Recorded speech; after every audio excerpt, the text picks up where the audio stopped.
MP Raghunandan అన్న దాంట్లో తప్పే ఉందండి.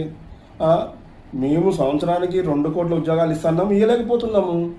అందుకే మిర్చిల బండిలు పెట్టుకోండి, మిర్చిల బండి పానీపూరి బండిలు పెట్టుకోండి, తప్పేముంది? పెట్టుకోండి. గవర్నమెంట్ ఉద్యోగం చేసే సాలరీ ఎంత వస్తుందండి? మిర్చి బండి పెట్టుకుని చూడండి ఎంత వస్తుందా? ఆ గోకుల్ చాట్ చూడండి, గోకుల్ చాట్ అన్నాడు కదా, గోకుల్ చాట్ రోజుకి 1,00,000 రూపాయలు కౌంటర్ నడుస్తున్నాడు. మరి అంతే కదా, పెట్టుకోండి. ఉద్యోగాలు అడుగుతారండి, మీకు కొంచెం కూడా బుద్ధి లేదు. అరే ఉద్యోగాలు అడుగుతారా?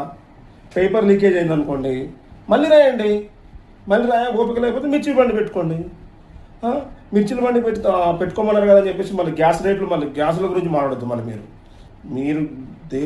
మీరు దేశభక్తులు అయితే మీరు గ్యాస్ రేట్ల గురించి కానీ ఉద్యోగాల గురించి కానీ మాట్లాడే హక్కు లేదు. ఒకవేళ మీరు మాట్లాడారంటే మీరు దేశద్రోహులే. మీరు హిందువులు కాదు. మీరు అన్న మాత్రం చదువుకొని మంచిగా మంచి సీనియర్ లాయర్ అయ్యి ఎమ్మెల్యేలై ఎంపీలమై ఆ తర్వాతకి అనుభవిస్తుంటాం. మేము చాలా బిజీగా ఉంటాం.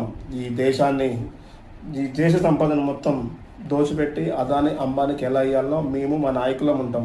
మీరు ఉద్యోగాలు అడిగినా, మీరు గ్యాస్ ధరల గురించి అడిగినా, మీరు ఆయిల్ రేట్ల గురించి అడిగినా మీరు దేశద్రోహుల కిందకే వస్తారు. గుర్తుపెట్టుకోండి, మీరు హిందువులు కాదు.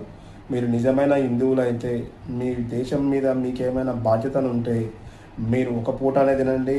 మీరు సొంత వెహికల్ ఉపయోగించకాకండి. అది పెరిగిన రేట్ల గురించి మాట్లాడకాకండి. ఉద్యోగాలు కావాల్సి వస్తే బజ్జీల బండి పెట్టుకోండి. జై హింద్, జై శ్రీరామ్.